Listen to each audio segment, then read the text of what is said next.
গণহত্যার বিচারের আগে কর্মসূচির অনুমতি পাবে না আওয়ামী লীগ, জানালো প্রেস উইং। ভোটের দিনক্ষণ ঠিক হবে সংস্কার কমিশনের প্রস্তাব পর্যালোচনার পর। ফেব্রুয়ারি মাসের মাঝ বরাবর সমস্ত রিফর্মের রিপোর্টগুলো পাওয়ার পরে কনসেনসাস কমিশন কাজ করবেন। ওইটার পরে রিফর্মের উপরে অনেকগুলো নির্ভর করবে আসলে এক্স্যাক্টলি কবে ভোটটা হবে। বিএনপির বিরুদ্ধে ষড়যন্ত্রে লিপ্ত বিভিন্ন মহল, অভিযোগ তারেক রহমানের। নেতাকর্মীদের জনগণের সাথে থাকার আহ্বান। বিএনপির বিরুদ্ধে বিভিন্ন মহল বিভিন্নভাবে কিন্তু তৈরি হচ্ছে, প্রোপাগান্ডা ছড়াচ্ছে, আমরা সেটিকে ফেস করব।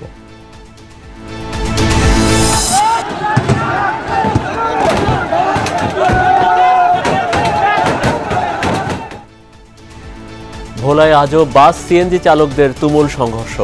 13.5 ঘন্টা পর দক্ষিণ ও পশ্চিমাঞ্চলের 17 রুটে বাস চলাচল শুরু। ঢাকা আরিচা মহাসড়ক অবরোধে যাত্রী ভোগান্তি। অফিস জ্বালাইতেছে, দুইটা গাড়ি একটা জ্বালাইতেছে। ওনার কম বাজার সাথে বুঝুক, কিন্তু আমাদের সাধারণ ভুক্তভোগী আমাদের সাথে ওনাদের ঝামেলা করে লাভ কি ওনাদের? তারা আমাদের রাস্তাটা বন্ধ করে দিছে। আমাদের সমস্ত ভাবেই রাস্তাটা অত্যন্ত জরুরি। নতুন পরিচয় জানতে উন্মুখ 7 কলেজের শিক্ষার্থীরা। এক ছাতার নিচে রেখে বিশ্ববিদ্যালয় করার প্রস্তাবে প্রাধান্য, সবার চাওয়া থাকুক উচ্চ মাধ্যমিকও। শিক্ষার্থীদের দাবি যে রাষ্ট্রীয়ভাবে টিডিমিল কলেজকে দ্রুত বিশ্ববিদ্যালয় স্বীকৃতি দান। কলেজগুলোর যে বিদ্যমান শিক্ষা স্টেজ অর্থাৎ উচ্চ মাধ্যমিক, অনার্স, মাস্টার্স এগুলা ঠিক রেখে সরকার যে কোনো ব্যবস্থা নিতে পারে। বিজিবি বিএসএফ মহাপরিচালক পর্যায়ের বৈঠকে কোনো ছাড় দেবে না বাংলাদেশ। সীমান্ত হত্যা ও অবৈধ কাঁটাতার বেড়ার নির্মাণ বন্ধে থাকবে কঠোর অবস্থান। এবার 3 পর্বে হবে বিশ্ব ইজতেমা, প্রস্তুত তুরাক তীর। জুবায়েরপন্থীদের 2 ধাপ সম্পন্ন হবার পর মাঠ পাবেন সাদের অনুসারীরা।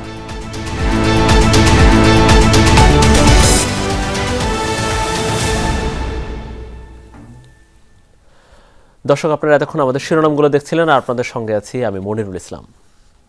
ক্ষমা চাওয়া ও বিচারের মুখোমুখি হওয়ার আগ পর্যন্ত আওয়ামী লীগকে কোনো কর্মসূচি পালন করতে দেওয়া হবে না বলে জানিয়েছেন প্রধান উপদেষ্টার প্রেস সচিব শফিকুল আলম।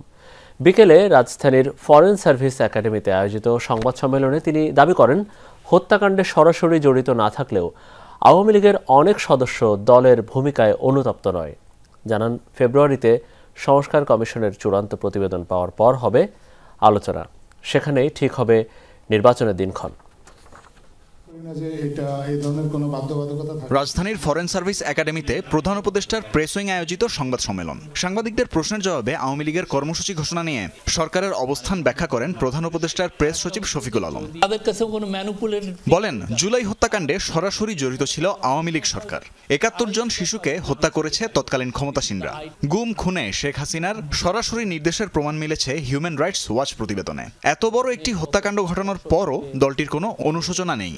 যতদিন পর্যন্ত না তারা ক্ষমা চাইছে ও ন্যায় বিচারের সম্মুখীন হচ্ছে, ততদিন পর্যন্ত দলটি কোনো কর্মসূচিতে অংশ নিতে পারবে না বলে জানান প্রেস সচিব। এত বড় একটা হত্যাকাণ্ড হলো বাংলাদেশের ইতিহাসে, বাচ্চা বাচ্চা ছেলে মেয়েদেরকে খুন করা হলো, তারপরে এদের মধ্যে তো কোনো অনুশোচনা নাই, রিমোর্স নাই, রিগ্রেট নাই। এবং আপনি ওদের যদি ওয়ার্ডিং দেখেন, তারা আরও মিথ্যা কথা বলছে যে 3000 পুলিশ মারা গেছে। কত বড় জালিয়াতি, কত বড় মিথ্যা কথা। বাংলাদেশে যতদিন না তারা ক্ষমা চাচ্ছে, যতদিন না তাদের এই লিডারশিপকে ট্রায়ালের মধ্যে আনা হচ্ছে, ততদিন তাদের কোনো প্রোটেস্ট করার আসলে করতে দেওয়া হবে না। শফিকুল আলম বলেন, আওয়ামী লীগের অনেকে হত্যাকাণ্ডে জড়িত না থাকলেও দলের কর্মকাণ্ডে অনুতপ্ত নয়। তাদের মধ্যে থেকে কেউ শেখ হাসিনার নেতৃত্বের বিরোধিতা করেনি, পরিচ্ছন্ন নেতৃত্বের দাবিও তোলেনি। উল্টো ক্রমাগত মিথ্যাচার করে যাচ্ছে। আওয়ামী লীগ তাদের পার্টির সম্পদ না হলে আওয়ামী লীগের কে এসে বলছে যে আমি হাসিনার লিডারশিপ মানি না, আমি একটা ক্লিন লিডারশিপ চাই? কে এসে অনুতপ্ত হচ্ছে? বরঞ্চ এদের অনেকে মিথ্যা কথা বলছে। এ সময় প্রেস সচিব কথা বলেন নির্বাচনের তারিখ নির্ধারণের বিষয়েও।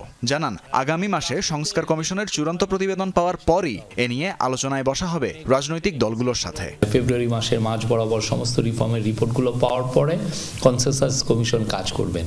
ওইটার পরে রিফর্মের উপরে অনেকগুলো নির্ভর করবে আসলে এক্স্যাক্টলি কবে ভোটটা হবে।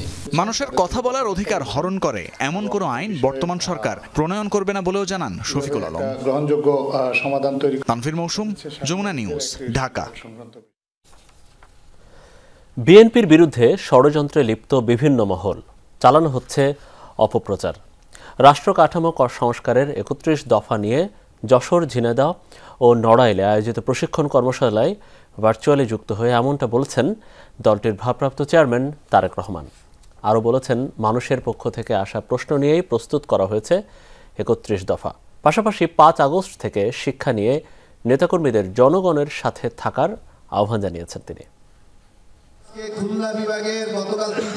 রাষ্ট্র কাঠামো সংস্কারের ৩১ দফা নিয়ে যশোর, ঝিনাইদহ ও নড়াইলে বিএনপির প্রশিক্ষণ কর্মশালা। প্রধান অতিথি হিসেবে ভার্চুয়ালি যুক্ত হন দলটির ভারপ্রাপ্ত চেয়ারম্যান তারেক রহমান।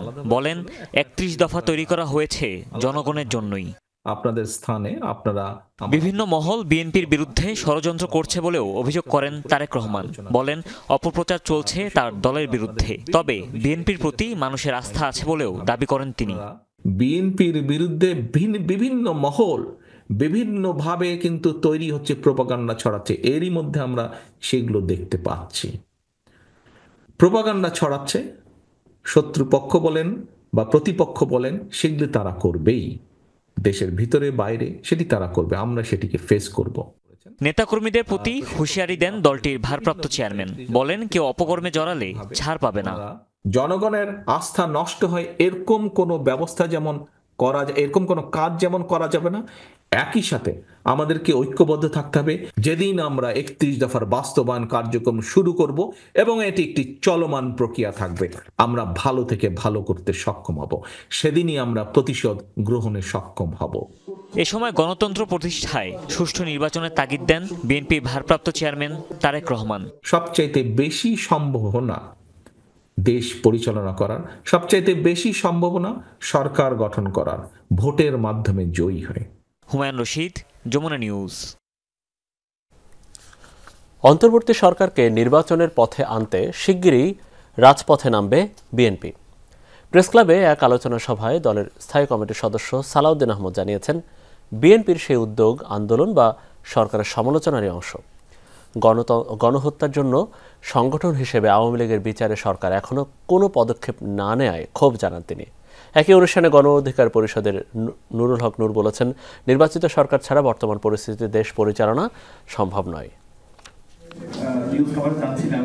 দুপুরে জাতীয় প্রেস ক্লাবে জুলাই গণ অভ্যুত্থান, গণমাধ্যম ও সাংবাদিকতা শীর্ষক আলোচনা সভায় যোগ দেন বিএনপি স্থায়ী কমিটির সদস্য সালাউদ্দিন আহমদ। আমাদেরকে সড়কে আন্দোলনও করতে হতে পারে সরকারকে সঠিক রাস্তায় নিয়ে আসার জন্য। বলেন, অন্তর্বর্তী সরকারকে সফল করতে হলে তাদের সমালোচনা করে গাইড করতে হবে।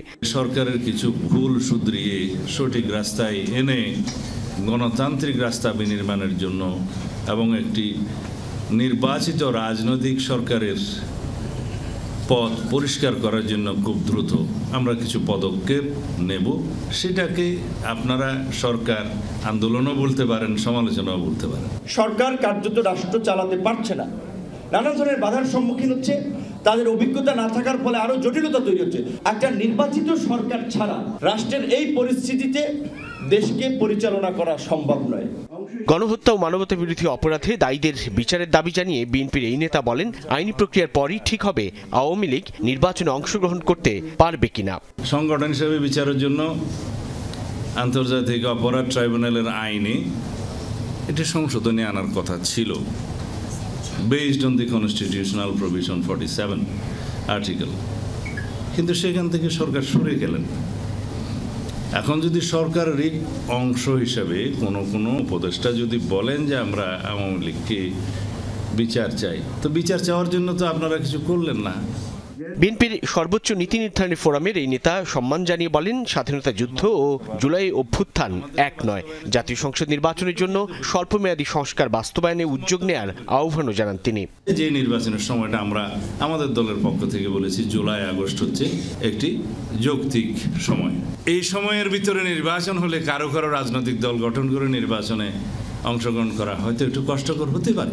এখন নির্বাচিত হওয়ার জন্য যদি বিভিন্ন কৌশলে সরকারের সমস্ত শক্তিকে প্রয়োগ করতে হয়, সেটা ফেসিবাদকে আবার দোষারোপ করে কি লাভ হবে? তাহলে সালাউদ্দিন আহমেদ জুলাই অভ্যুত্থানের আকাঙ্ক্ষা পূরণে ফ্যাসিবাদ বিরোধী ঐক্য অক্ষুণ্ণ রাখার আহ্বানও জানান। যেটা সৃষ্টি হয়েছে সেই আকাঙ্ক্ষাকে আমরা ঊর্ধ্বে তুলে ধরে এই জাতিকে এগিয়ে নিয়ে যেতে হবে।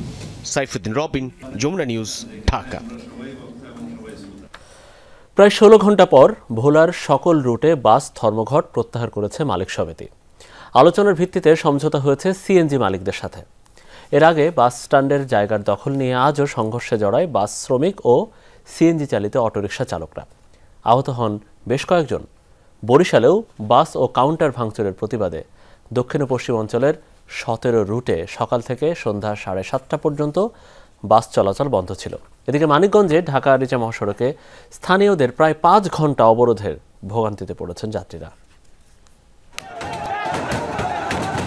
বাস শ্রমিক ও সিএনজি চালিত অটোরিকশা চালকদের মধ্যে আবারও সংঘর্ষ। দ্বিতীয় দিনের মতো রণক্ষেত্র ভোলা শহরের বাস স্ট্যান্ড এলাকা। স্থানীয়রা জানায় বাস স্ট্যান্ডের একটি অংশের দখল নিয়ে দীর্ঘদিন ধরে দুপক্ষের বিরোধ। এর জেরে মঙ্গলবার রাতে সংঘর্ষের পর বুধবার সকালে স্ট্যান্ডে অবস্থান নেয় বাস শ্রমিকরা। পরে সেখানে সিএনজি চালকরা দলবদ্ধভাবে গেলে আবারও ছড়ায় উত্তেজনা। এক পর্যায়ে বেঁধে যায় সংঘর্ষ। আগুন দেয়া হয় 3টি সিএনজি চালিত অটোরিকশায়। 6-7টা সিএনজি নিয়ে তারা তাদের এই পুরান জায়গা দখল করার জন্য আসে। এটাকেই কেন্দ্র করিয়া দুই পক্ষ উত্তেজিত হয়। কিন্তু সিএনজি আলারা কোনো অপকর্ম কাজ করে নাই। তারা স্টাফেরা ইট পাথর যা আছে গোলা বালু সব মারছে। পরে পরিস্থিতি নিয়ন্ত্রণে আনে আইন শৃঙ্খলা বাহিনী। সংঘর্ষে আহত হন বেশ কয়েকজন। তাদের উভয় পক্ষকেই আলোচনার জন্য আহ্বান জানিয়েছে কর্তৃপক্ষ। তারা কর্তৃপক্ষের সাথে আলোচনা করে তাদের যে সমস্যা আছে বা তাদের দাবি দাবা বিষয়গুলো নিয়ে এটা আলোচনার মাধ্যমে সমাধান করা হবে। সংঘাতের জেরে বুধবার ভোর থেকেই ভোলার সব রুটে বাস চলাচল বন্ধ করে দেয় মালিক সমিতি। এতে চরম দুর্ভোগে পড়েন যাত্রীরা।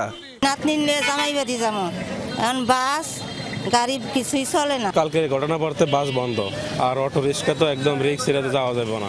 মাইক্রো অন্যান্য যারা আছে তার ভাড়া তো অত্যাধিক পরিমাণে বেশি যাচ্ছে, যেটা মানে সর্বসাধারণের জন্য এক দুর্ভোগেরই কারণ বলা যায়।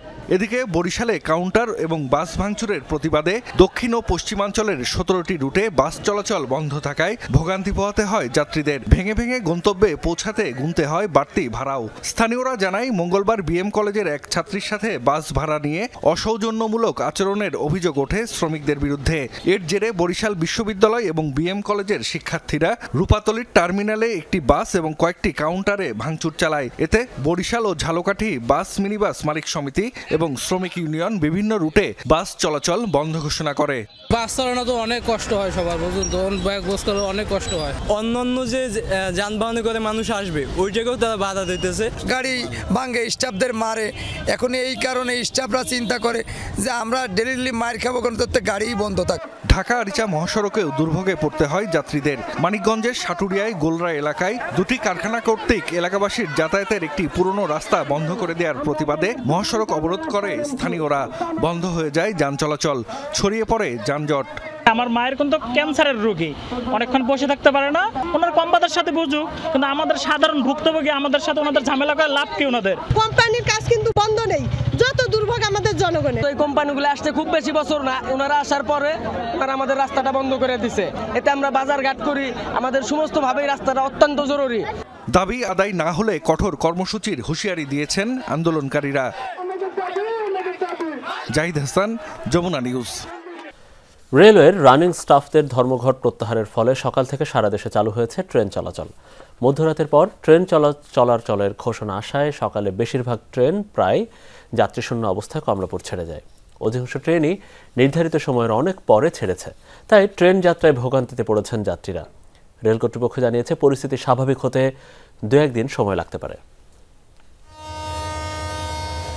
বুধবার সকালে রাজশাহীগামী ধূমকেতু এক্সপ্রেসের যাত্রার মাধ্যমে ট্রেন চলাচল শুরু হলেও শিডিউল বিপর্যয়ে পড়ে বাকি ট্রেনগুলো। 7টায় ছাড়ার কথা থাকলেও প্রায় 1 ঘন্টা দেরিতে চট্টগ্রামের উদ্দেশ্যে যাত্রা শুরু করে সোনার বাংলা এক্সপ্রেস। কক্সবাজারগামী পর্যটক এক্সপ্রেসের যাত্রা শুরু করতে দেরি হয় 2.5 ঘন্টা। যাত্রীরা বলছেন স্বাচ্ছন্দ্যের যাত্রায় বিপাকে পড়েছেন তারা। 1 ঘন্টা যাবত বসে আছি, ট্রেন ছাড়ে না, মাত্র ইঞ্জিন লাগাইছে, ফাইনালি যে ছাড়ছে এটাই অনেক আশা করছি। যেতে পারবো না। ভাবছি যে বাসে যাব, পরে দেখলাম যে ট্রেন ছাড়তেছে, তো অনেক ডিলে করতেছে, এটার জন্য একটু বিরক্ত লাগতেছে, বাচ্চাদের নিয়ে একটু প্রবলেম হতেছে। মধ্যরাতে ধর্মঘট প্রত্যাহার হওয়ায় অনেক যাত্রী বিষয়টি জানতেন না, সে কারণে সকালের দিকে ছেড়ে যাওয়া ট্রেনগুলোতে অধিকাংশ আসন ছিল ফাঁকা। আমাদের যমুনা টিভিতে আমি নিউজটা দেখেছিলাম যে কর্মসূচি ওনারা প্রত্যাহার করছে, তারপরে আমি অনলাইনে ঢুকে টিকিটটা কাটলাম। আমার কাছে খুবই ভালো লাগে, আর তারপরে আজকে যেহেতু ফাঁকা আরো ভালো লাগছে। আমরা জানি হয়তো বাসে বা অন্য কোনো মাধ্যমে যেতে হবে আমাদের, ট্রেন চলার কারণে আমার অনেক মনে করেন যে আমাদের সুবিধা হয়েছে। ব্রাহ্মণবাড়ি অফিস করি, গতকালকে ট্রেন না থাকায় যেতে পারি না, আজকে যদিও লেট হবে তারপর আমি পৌঁছতে পারবো, এটা আল্লাহর কাছে শুকরিয়া। ট্রেন চালুর খবরে যারা এসেছেন তাদের অভিযোগ, সময় মতো ট্রেন তো ছাড়ছেই না, কখন নাগাদ ছাড়বে সেটাও জানানো হচ্ছে না তাদের। ঢাকার কমলাপুর রেল স্টেশন ম্যানেজার জানান, কারিগরি ত্রুটির কারণে বিলম্ব, পরিস্থিতি স্বাভাবিক হতে 2-1 দিন সময় লাগবে। কন্ট্রোল রুমে জিজ্ঞেস করলাম, সেখানে ওরাও বলতে পারে না, প্ল্যাটফর্মে কখন দিবে সেটাও বলতে পারে না, তো একটু বিভ্রান্তিকর পরিস্থিতিতে আছি আমরা। এখন কখন কি হবে কিছুই বলতে পারতেছি না। আমরা যে এত কষ্ট করে টিকিটটা কাটলাম, এতগুলো টাকা দিয়ে 11টা টিকিট কাটছি, সকাল 6টা বাজে যাওয়ার কথা, 10-12 দিন ধরে আপনারা আমাদের কিছুই জানালেন না, এটা একটা বোকামি হলো না? Particularly easy or convenient, a little bit frustrating, but it's the same with the bus, the same with everything, I guess. So ইঞ্জিনগুলো শেড থেকে বাইরে হওয়ার ক্ষেত্রে কিছু প্রসিডিউর থাকে, এবং ওই প্রসিডিউর মেনটেন করার জন্যই কিছুটা লেট হচ্ছে। আর কিছু ট্রেনের ওয়াশফিট করতে হয়, ওয়াশফিট করার ক্ষেত্রে কিছু সময় লাগে, সেই জন্য ট্রেনগুলো লেট হচ্ছে। ইনশাল্লাহ 2-1 দিনের ভিতর এই লেটটা মেকআপ হয়ে যাবে। ধর্মঘট তুলে নেওয়ার পর সকাল 6টা থেকে ট্রেন চলাচল শুরু হয় রাজশাহীতে। পশ্চিমাঞ্চল রেলওয়ে জানিয়েছে, সকাল 6টা 5 মিনিটে খুলনার উদ্দেশ্যে ছেড়ে যায় সাগরদাড়ি এক্সপ্রেস। এছাড়া চট্টগ্রাম ও খুলনা থেকে ছেড়ে যাচ্ছে আন্তনগর ও এক্সপ্রেস ট্রেনগুলো। এদিকে মধ্যরাতে কর্মবিরতি প্রত্যাহারের ঘোষণা দেন রেলের রানিং স্টাফরা। রাতে রেল উপদেষ্টার বাসভবনে হয় বৈঠক।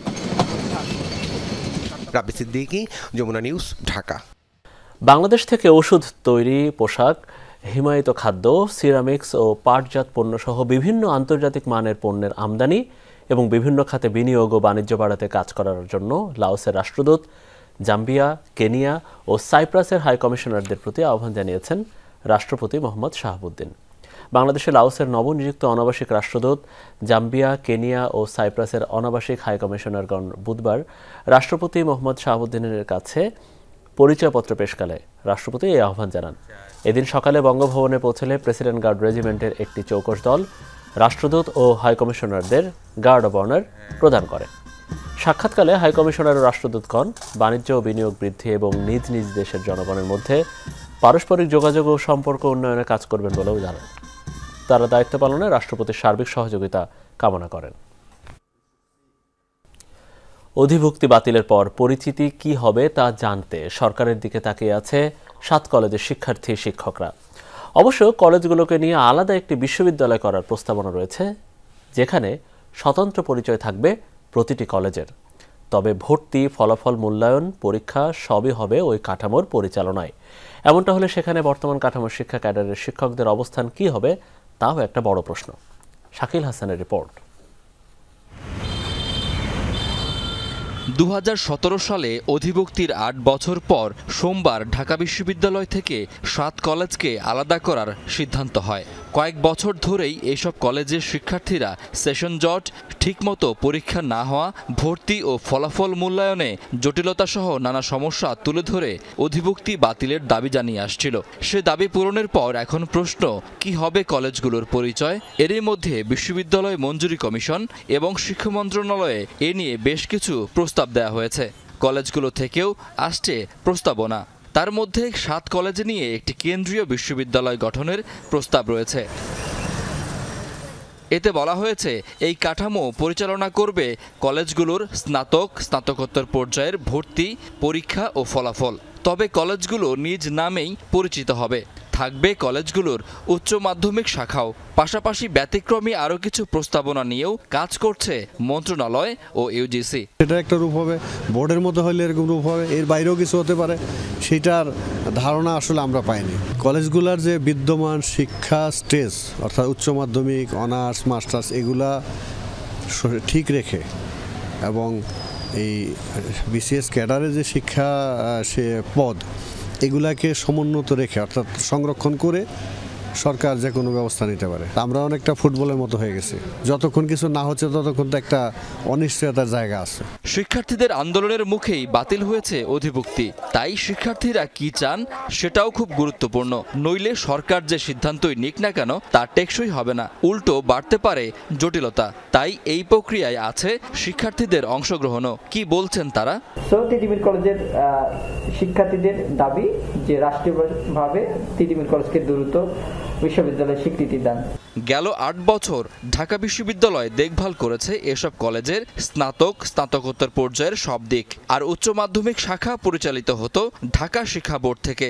আবার বিসিএস শিক্ষা ক্যাডারের শিক্ষকরা ছিলেন মন্ত্রণালয়ের অধীনে। 3 পক্ষের সমন্বয়হীনতায় চিড়ে চ্যাপ্টা অবস্থা ছিল কলেজগুলোর। সেই অবস্থা থেকে চিরতরে মুক্তি চান শিক্ষার্থীরা।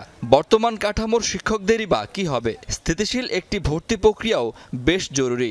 ভর্তি পরীক্ষা সরকার যে সিদ্ধান্ত নেবে, যে কাঠামো করবে, সেটার অধীনেও হতে পারে। আপাতত এটা হয়তো স্থগিত থাকবে। এবার আমরা ধরেছিলাম যে আগস্টের 1 তারিখে ক্লাস শুরু করব, সেটা 1 মাস পিছাইলে হয়তো সেপ্টেম্বরে যাবে।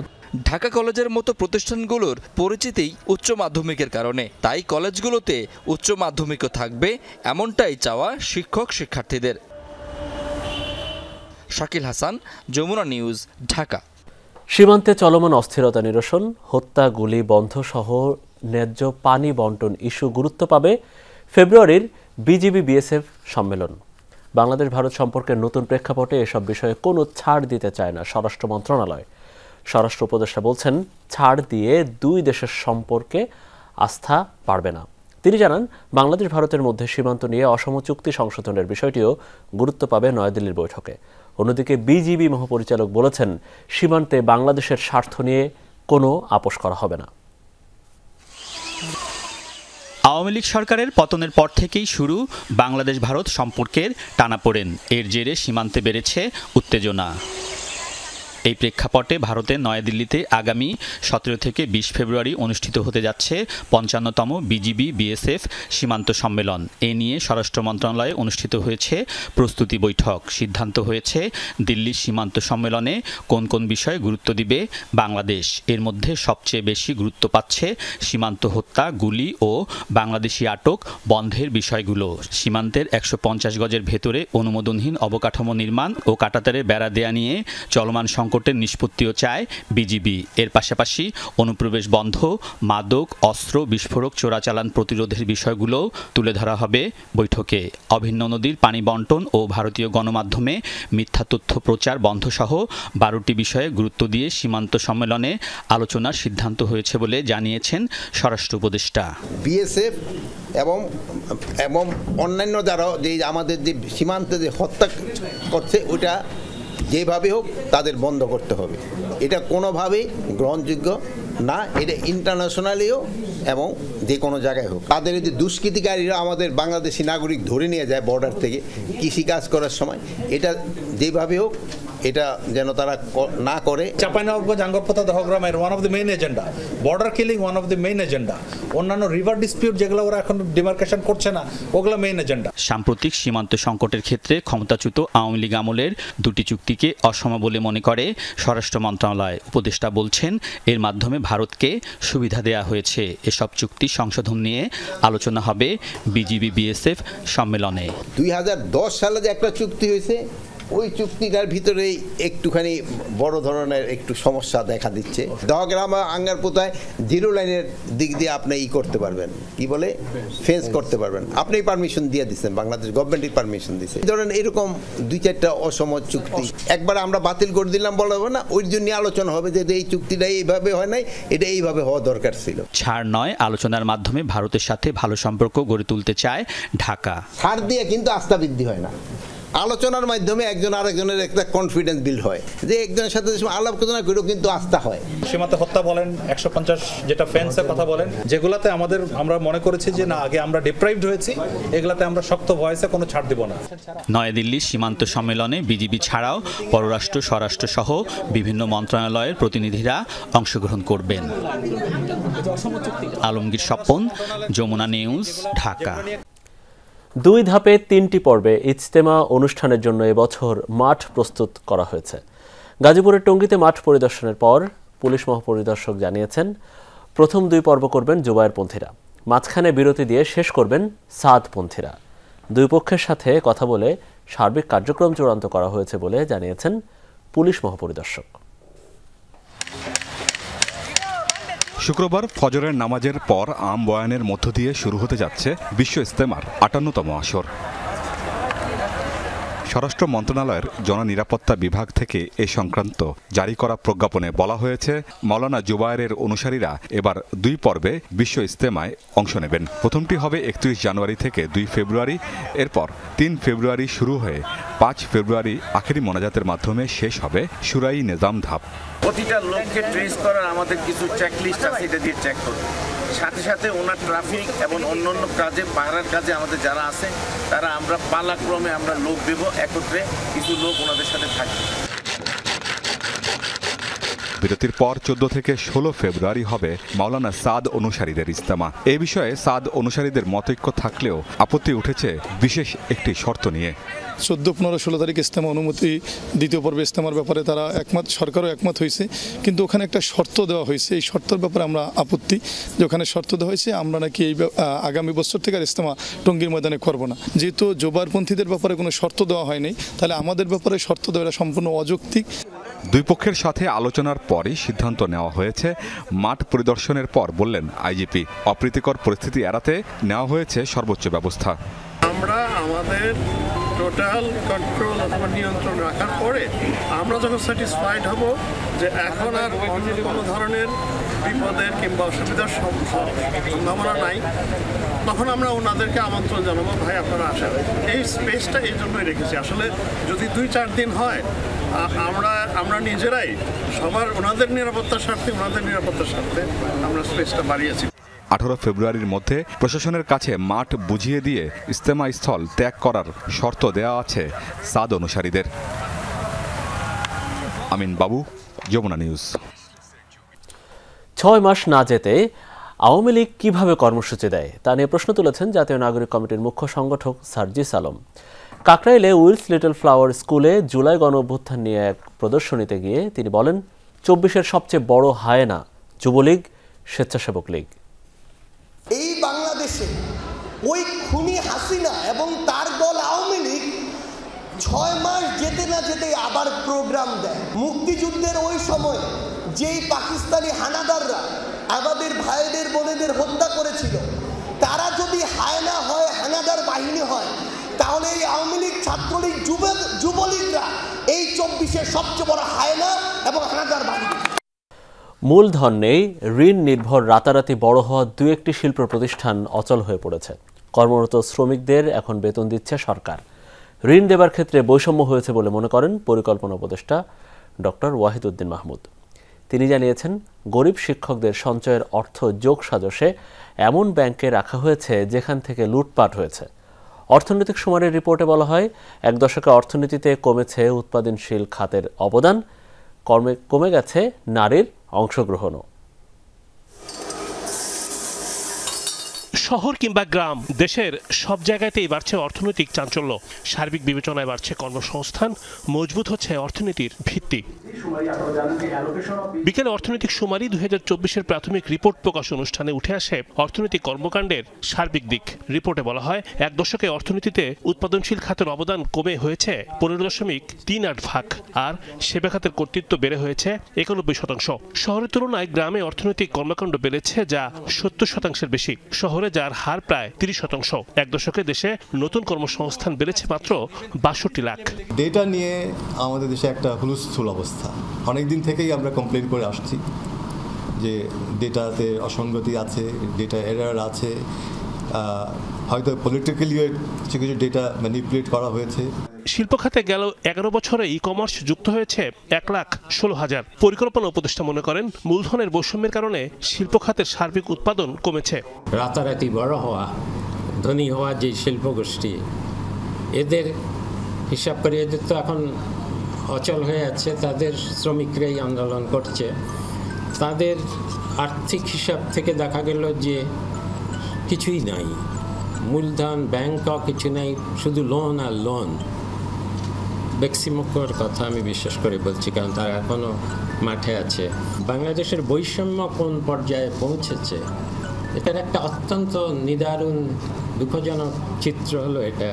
ব্যাংক ব্যবস্থায় ভঙ্গুরতার চিত্র তুলে ধরেন উপদেষ্টা, জানান শিক্ষকদের সঞ্চয়ের অর্থও হয়েছে লুটপাট। এমপিওভুক্ত শিক্ষক তাদের একটা সঞ্চয়, নিজেদের সঞ্চয় ৬,০০০ কোটি টাকা, এই টাকাগুলো রাখা হয়েছে ইচ্ছা করে যোগসূত্র এমন ব্যাংকে, যে ব্যাংক সম্পূর্ণ দেউলিয়া, এই ব্যাংকে আর কিছুই নেই। এখন এই টাকা কোথায় পাওয়া যাবে? পরিসংখ্যানের স্বচ্ছতা নিশ্চিত করতে পৃথক আইন করার প্রতিশ্রুতি দেন ডক্টর ওয়াহিদুদ্দিন মাহমুদ। চলতি বছরের শেষে অর্থনৈতিক সুমারির পূর্ণাঙ্গ রিপোর্ট প্রকাশ করবে সরকার। হাউসহোল্ডগুলো অর্থনৈতিক কাজ করে, তাদের সংখ্যা ক্রমাগতভাবে বেড়েছে। রিমন রহমান, যমুনা নিউজ, ঢাকা।